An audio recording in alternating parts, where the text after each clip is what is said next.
It was interesting coaching a game where I couldn't really yell. The stadium's loud. I actually recruited a couple of our players who weren't dressed to be echoing just about everything I said.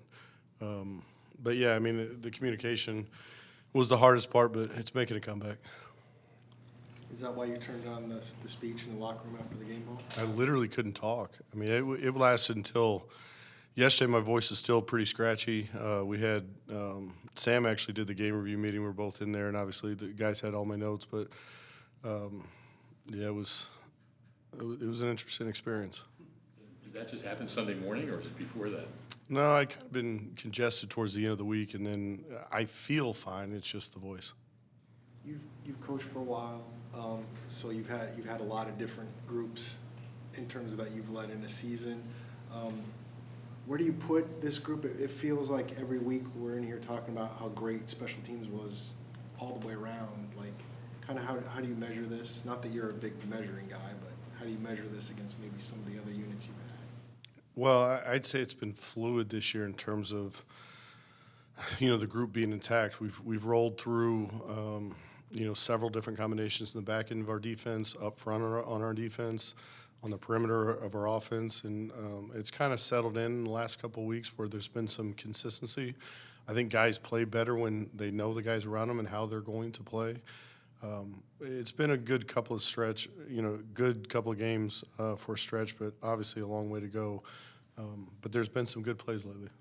Give us some insight on that safety punt. Every single one of your players called for a fair catch. Is that just how you coach it up? What's the background on that? Almost everybody did. Dortch let us down. No, I mean, he was the one guy. It was him and DJ. With the way that the rule is now, you don't have to defend the whole field. When that situation came up in the past, the ball could go to the -10, it could go to the 50, it could go a number of different places. And you don't know that that's what the team is going to do.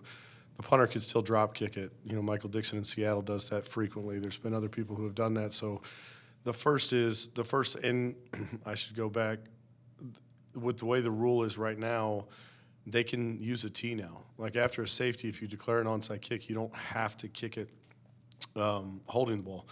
So we got to identify that the punter is in fact on the field and react that way if the ball does go straight up in the sky. That's the highest punt I've ever seen live. It went 16 yards and it was over 5 seconds hang time. It was way the heck up there.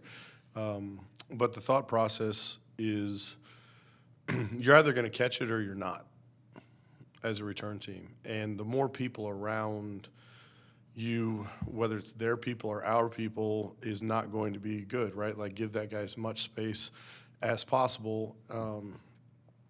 And from my perspective, we've coached that play as well, like on the kicking side of it. So I know how I think this should be played from a coverage standpoint, and the safest way to do it is for everybody to call fair catch. And now they can't manipulate anything having to do with your blockers. The play has actually shown up more lately than it has in previous years. I don't remember what year it was. The first time I'd seen that, first time I saw it was Joe DeCamillis when he was with the Broncos did it, I think on a Monday night game against the Chargers. Not necessarily an onside kick situation, but it was the fourth quarter. They were trailing.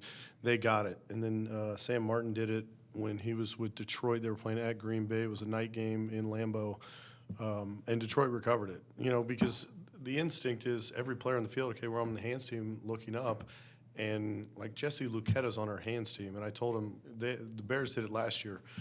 I told Jesse, like, I'm not shooting you 30 jugs machine balls, as a punt. Like, get the heck out of the way if this is what we get on game day. And I use Jesse as an example, but it's not like everybody on the field's primary job is to catch the ball. You got to be ready to react to it. But most of those guys are blocking. You try and scheme it up so you only have a couple of guys looking for the ball. So that was the route we took. We talked to Chad after the game, and he talked about how much organizational support he's felt here after a tough season. He admitted last season. I know coaches can sometimes play psychiatrists. Did you even talk about the past, maybe some of the mental struggles that he had with his game last year when he came here? It'd be tough to go back through all the conversations in my head. I would say this: when we acquire a new player, you try to figure out kind of where they're coming from. What are the things that have been successful for them? What are the things that have not helped them? Whether it's a daily routine, what days, in a specialist case, daily routine, what days are they used to kicking? Are they used to kicking back-to-back days, all 3 days? What's their lift schedule? How much do they kick during practice in terms of volume, as well as throughout the week? And, like, what are you used to during a season? You try to find out from a pregame warm-up standpoint, like, what have you done? Like, what works for you? Because as good as we all think we are as coaches, like, the only thing that matters is the player having success. That's it.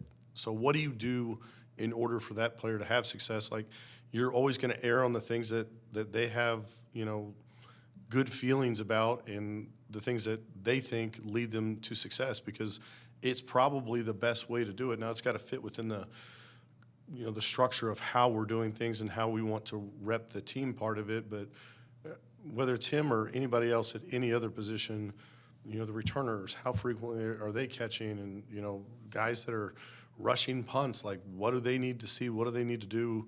You try and come up with a plan that's good for each individual player as well as the collective part of the team.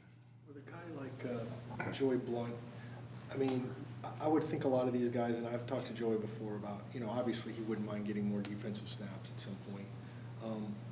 But getting into the role that he's in right now and a player like that, like, does it take a special mental makeup for a guy to really embrace it? Are guys on this level, for the most part, embrace that if that is their role? Like, how do you see players like him and other that obviously might want a bigger role but have really seized on the special teams? Yeah. I think every player is different. I think that, generally speaking, league-wide, as an organization, you're always trying to develop young players. And a lot of teams use the kicking game as a way to get guys play time, find out how good they are, put them in position to be successful. And you're trying to cross-train guys on their side of the ball as well as the kicking game.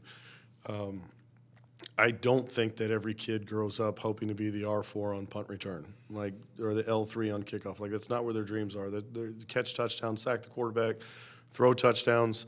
But at the end of the day, they figure out, okay, here's a way that I can make a living and have an impact on the game and keep my career alive long enough to where when I do get that opportunity on my side of the ball, doing what I've always dreamed of doing, it's still there. There's young players in this league. There have been young players in this league in the past who don't embrace that, and they run out of time before they really get their opportunity. So, you try to explain that to the rookies and the guys coming in, like, here's an avenue, and here's how you can impact the team. You're going to be in uniform on game day. You're not going to be inactive. And as long as you're in uniform, you can be the next guy, or you can develop a role. I've had plenty of guys in the past that have played really well in the kicking game, and the defensive coaches have noticed, and it's like, you know what, we need a package for this guy because he's making plays, in the kicking game. Or the same thing with offensive guys, guys that are handling the ball, returners, all of a sudden, they show up, and you see that around the league. I think it'd be hard to make a blanket statement that guys always embrace those things, because they don't. But, Joey's a stud, and he's here for a reason. He put good stuff on tape when he was in Seattle. He had to get healthy, which he did, and he's made an impact doing exactly what we thought he could do when we acquired him. We asked you a lot about Blake, but is there something about the skill set, the makeup of the rest of that group that is making it possible for you guys to down so many punts inside the 5-10 yard line this year? I think there's more things to consider that go into those plays. Last year, we punted a lot from our side of the field, and there wasn't a lot of midfield punts. And our offense has done a good job of, moving the football. And if the drive stalls out and we're at midfield, we're at the -40 or whatever, those punts are getting inside the 20. The punt team's impacted that as well. Like, we back them up and they punt it back to us. Like, we're maintaining that field position along with our defense. We've had a fairly extensive fake reel out there in the last few years.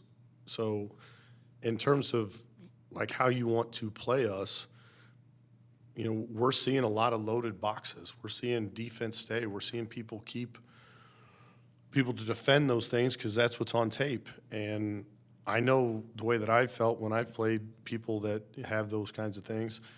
You got to pick your poison. And if you want to double Joey because he keeps making plays out there, or double Max, he keeps making plays out there, you might give up a first down because we're liable to do something about it.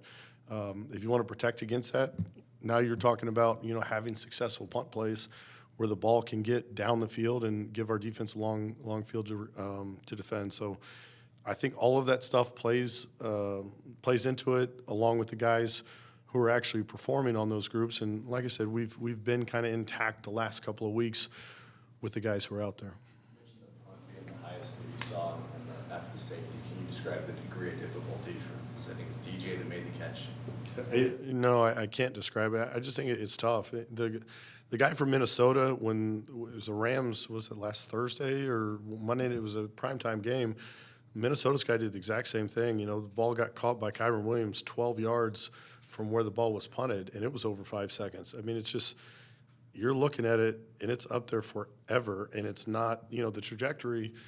There's 5-second punts that happen in the NFL every week, right? But they're going 50 yards down the field. I mean, you're talking about like a pop fly catcher, the ball's spinning and doing some things. It's a tough catch. DJ made a heck of a play. And there's also several Bears guys right around him. Mm-hmm. Is there a certain amount of space that you have to give a returner? I mean, you can't interfere with the opportunity to catch, whether somebody's fair caught or not. So you can't hit the returner early on a punt play, but certainly when you call for fair catch, there were people there, and guys, if they run into him or DJ runs into him on the way to catch the ball, it can be a penalty. You mentioned embracing the role. I know JG mentioned after the game about talking to the team about starring in your role. Sure. Is that an example, especially on special teams, of guys embracing that? Which guy specifically are you asking? Not any specific guys, just generally of guys, taking that to heart and trying to star in their role, no matter how many plays they're on the field for. Yeah, and I mean, just take it a step further. It's not just playing special teams. Guy wants to be, locking down their gunner or beating their vice guy, or I mean, it's real specific because guys. If you're a 4-phase starter, you're doing 4 different things on 4 different plays. If you're punt, return, punt, whatever phase it might be. So there's plenty of guys who maybe play 1 phase or maybe play 2 phases. And it's not just being a star in their role in special teams. It's I want to block that guy. And that's my objective this week.